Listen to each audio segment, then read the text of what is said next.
benda ni yang banyak terjual. Kita target orang yang makan tu last sekali dia jadi ahli dan dia dapat RM2 untuk mesin. Tapi kalau tuan-tuan kata nak buat RM4 ke, tengoklah yang mana yang dia boleh dapat sale kan. So kalau ikut modal kita kata seelok yang jadi ahli, so kita cadangkan untuk dia jadi ahli, so dia dapat RM2 25 sen. Jadi macam dia untung RM1 25 sen. Okey lah kan? Okey. So jadi kita pergi kat situ, kita kata so hebatnya kenapa kita nak propose kat sini, sebab projek jangka panjang dia. Okay, boleh cakap kita boleh jana income RM13 sebulan. Besok orang tu nak dengar. RM3.5 tu dah siap bancu lah. Ada siap bancu lah jual kat kedai. Oh, kat kedai. Kat kedai kan? Okay. So jadi kita masa ni kita kata kenapa kita kata kita nak jangka panjang tu, dia tu so boleh jana ni macam mana? Macam mana tu kita mesti bentangkan dekat dia. Kita mesti bentangkan dekat, kalau boleh kita jumpa owner ke, jumpa staff ke, siapa sajalah yang ni. Okay, kita bentangkan. Okay, satu kita kena bentang kopi tu khasiat dia. Kita kena cerita khasiat kopi ni. Dan kita ceritalah ada linzi, ada santan kan, ada biji kopi turing. Bukan kita tak pakai perasa. Tapi kalau nak cerita linzi pun cerita, tak nak cerita pun tak apa. Kita dah cerita khasiat ni, sejajar dia cukup. Kan? Okey, lepas tu kita kata kedua, so kita kata untuk lama-lama boleh jadi passive income yang jana RM13K. Okay, cara dia siapa yang regular minum? Dia bukan kedai kan? Yang regular minum tu yang datang, dia nak kopi CEO nak yang ni dia kena ambil peluang pergi propose kat orang tu jadi ahli murah RM25. So dia boleh bancu sendiri kat rumah. So kalau kat sini dah ahli, dia boleh beli dus juga, tapi dia jual RM25 kepada ahli. Tak ahli dia jadi senang. So kalau dah bancu sendiri. Soalan. Kecuali yang bukan jual tu tak nak soalan. Okay. Sebab tu dia kena bentangkan supaya dia tu kena jadi ahli dulu. Tidak orang yang masuk dalam tu nak jadi bawah siapa. So dia Bagi dia faham. kita kena bentangkan dekat owner kedai tu. Kan? So kat owner kedai tu kita kena bentangkan apa? Projek warna-warna ni lah. Tapi sebelum tu bentangkan khasiat, bentangkan projek ni. Jadi nak bentang kat dia, nanti kita tunjuk macam mana cara nak bentangkan projek untuk dapat RM13K ni.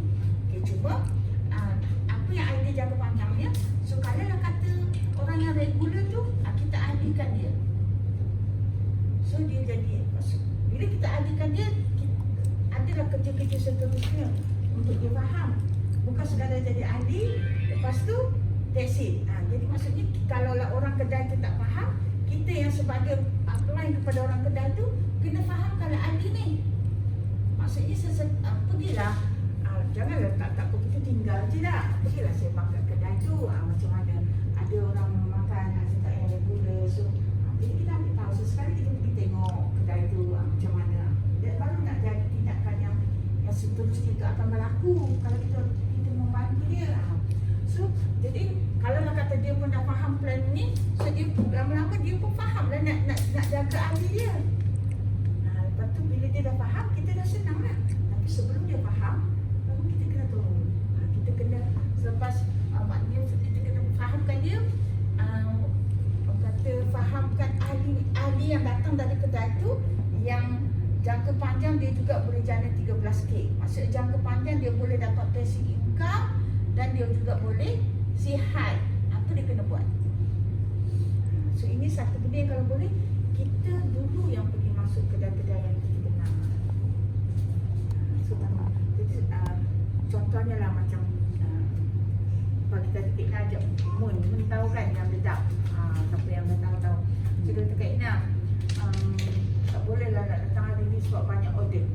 Dia tunjuklah kedai ni dia hantar ni, kedai ni dia ada sampai 5 kedai hari ni. Lepas tu kat kedai tu memang banyak lah kuih-muih semua. Dia buat kuih dengan nasi lemak, buat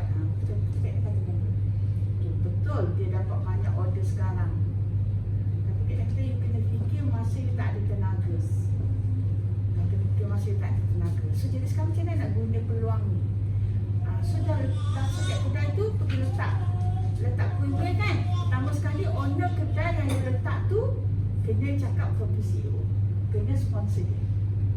Kedua, Kak Ina nampak tu macam ada meja dan dia bagi gambar video kat Kak Ina, dia tengah hantar kuih sisi tapi kita tak dapat datang. Lepas tu Kak Ina ada meja, tengok macam ada bekas air tu. Kedai ni dia setiap hari. Jadi siapa yang nak duduk makan kat meja tu boleh. Lepas tu Kak Ina pun kata, why not mencadangkan kopi CEO. Dan mungkin juga peringkat mula Mun sendiri yang pergi duduk situ. Sama-sama datang tu, macam tu. Jadi kalau ibu buat hari-hari, bila satu hari lah, jangan maksudnya boleh pilih, okey hari Selasa pergi duduk situ, minggu depan hari Selasa pergi duduk situ, Selasa pergi duduk situ. Kalau hari biasa, you tinggal je kopi kat situ kan. Kenapa pergi seminggu sekali tu? Untuk kita memahamkan orang yang datang. So, pilih kotak yang berbantu kopi panas, dia bawa sekali apa yang dia beli tu. Jadi usaha macam tu, kalau you buat secara konsisten, dia boleh dapat hasil punya. Kan, satu hari dia ada. Betul tak dengan dia, bayangkan kalau tengok atas meja tu 30-40 orang punya beli lebih tu. So dia kata kalau ikut tu memang 50 orang lah sale setiap hari tu, kadang-kadang pecah sampai 100. Jadi bayangkan kalau 100 orang tu kita dah bayar cerita, dah berjaya sampai kan. So you pilih satu-satu kedai. Jadi ini macam kita nak pergi buat aktiviti lah dekat kedai-kedai, dekat petrol pump, dekat mana macam pergilah. Kalau boleh pergi yang tempat kita kenal lah. Kalau kita rasa tempat tak kenal tu tak boleh. Kalau boleh je pergi approach macam tu. Okay, macam mana nak buat? Macam mana nak approach tu?